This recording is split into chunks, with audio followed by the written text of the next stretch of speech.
Okay, our next question is for Sheikh Ismail Menk. This is about social media.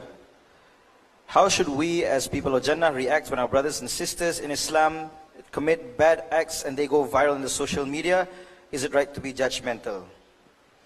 Bismillahir Rahmanir Rahim. I'm going to answer you by telling you what I would do and what I have done.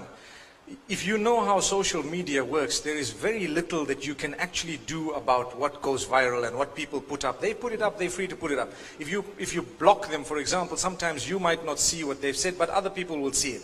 So I would, if it's something really bad, I would block the person, for example, so that I don't need to see what's happening. And at the same time, I would increase my good work. So if I put a tweet a day, I would put 4 tweets a day, 5 tweets a day, something really good. And you know, we try and flood the social media with that which is brilliant, so it eclipses that which is not. Unfortunately, it's the other way around today, where what's bad is eclipsing what's good. So if we can, you know, for those of you who might know a little bit about how Twitter works, for example, you have these hashtags that start trending. And sometimes I've been watching how we can, as Muslimin, create a trend by, you know, flooding Twitter with something great. But don't be foolish in the way you say things, because you need to remember it's such a big platform of da'wah, not just for Muslims, but even for non-Muslims and even for the enemies. This afternoon I had an interview with one of the stations, and they were asking me about what's my dream in a nutshell with all this da'wah. And I said, look, what I would like to achieve, obviously there's so many things, but one very important point that I always think about is those who hate Islam so much. The minimum that I would like to see them getting to is the realization that Islam is not a bad religion. That's all.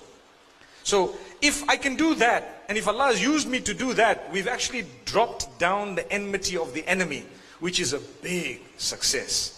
And how is that going to happen? By living Islam, by talking Islam, by showing that Islam is actually a beautiful faith. So on social media, there are so many dirty things that go viral, and some of us retweet it and repost it and share it, and it's dirty, it's bad, it's unacceptable.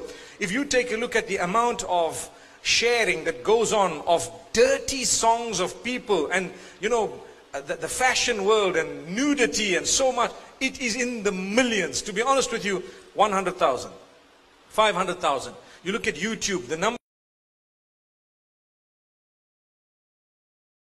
2 million in 3 days, 5 million. And guess how many Muslims are there? It's difficult for us to say, but I'm telling you a big percentage of that will also be Muslimin. Because sometimes you, out of your inquisitive nature, wants to say, okay, let me just see what's going on. So you see, to be honest, you go and look at the bad and you want to look at more bad. Just say astaghfirullah and set it aside, delete it, or perhaps unfollow. Another very interesting point I'd like to raise, and I don't pry on anyone. To be honest with you, I don't even have the time. But sometimes for interest and in order to learn, you see a few Muslims and you say, okay, let's see what type of people these people follow. Or these people, you know, like. So now you go back to their Facebook page, a random person on the globe, and do it. See what happens. And tell yourself, is this the condition of the Muslim Ummah?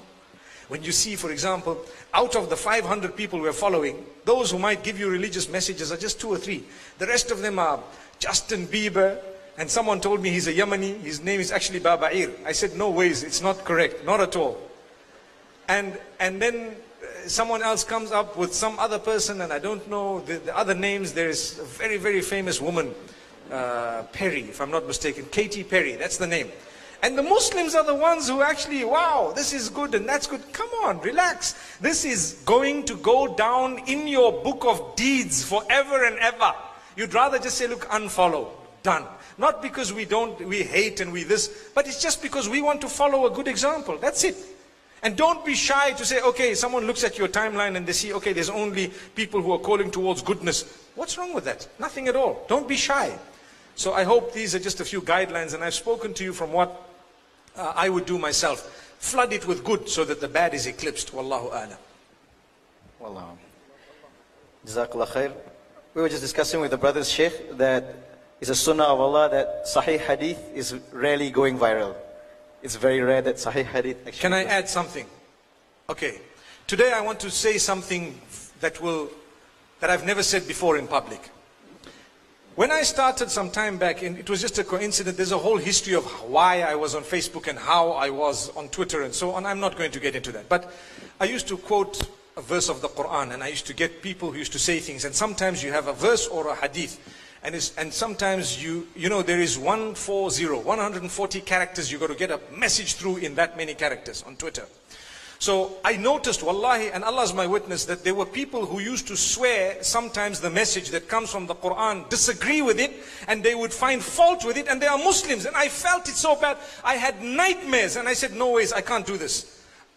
I'd rather it be a verse translated in my own language, so if in my own little wording, so if someone disagrees with it, at least they don't arrive at kufr.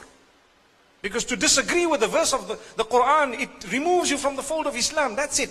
If you say, oh, this is wrong, I disagree with it, I can't.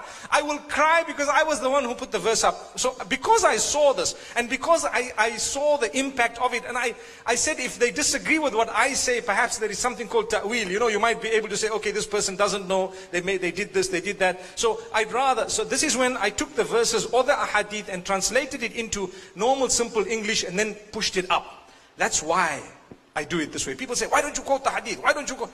Wallahi, whenever I've put in, sometimes I do put in a hadith, you find that the number of people who are interested in it is very, very, very small.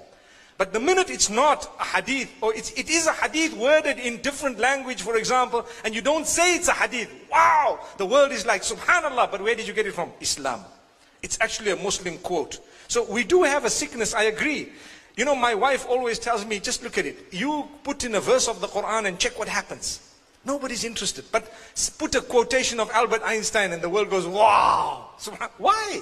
Where are we? Why are we shy? Are we shy to acknowledge it's a verse of the Quran? Well then, how are we going to enter Jannah and you walk on the straight path? May Allah subhanahu wa ta'ala help us break these barriers.